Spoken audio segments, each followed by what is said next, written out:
Si Catherine Bernardo, isa sa pinakamamahal at mahusay na aktres sa industriya ng entertainment sa Pilipinas, ay palaging kilala sa kanyang makulay na personalidad, nakakahawa ng ngiti at hindi natitinag na dedikasyon sa kanyang craft.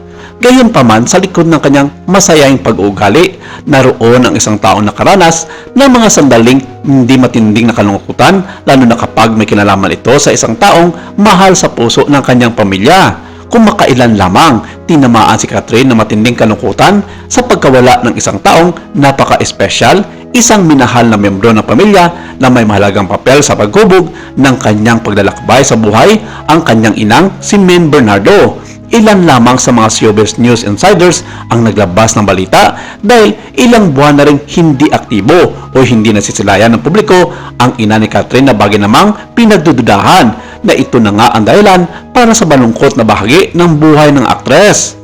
Hindi makakaila ang sakit na kanyang nararamdaman, isang patunay kung gaano kahalaga ang taong ito sa kanya at sa kanyang mga mahal sa buhay.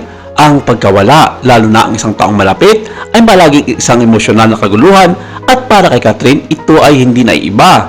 Madalas niyang sabihin kung paano ang pagbuklod ng kanyang pamilya ang pinakamatibay niyang pinagmumulan ng lakas, ngunit kahit na ang pinakamatatag na puso ay maaring madudurog kapag naharap sa katotohanan ng pagkawala ng minamahal ng mga mahal sa buhay.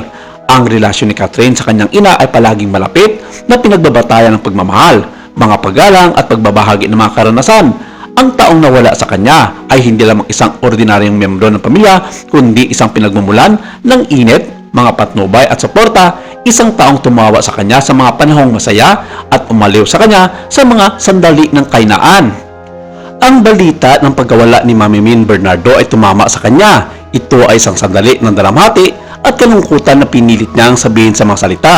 Naramdaman niya ang labis na kalungkutan na bumalot sa kanyang mga buto, isang malalim na sakit na nag-uugat sa kawalan ng laman. Ang kanyang mga post sa social media at mga panayam ay sumasalamin sa kanyang kahinaan, isang birang sulyap sa kanyang emosyonal na kalagayan, habang hayagang ipinayag niya ang kanyang kalungkutan. Sa mga sandaling ito, makikita ng kanyang mga tagahanga at tagasunod ang totoong tao sa likod ng imahe ng bituin, isang taong may kakayahang magmahal at dahil dito, matinding kalungkutan.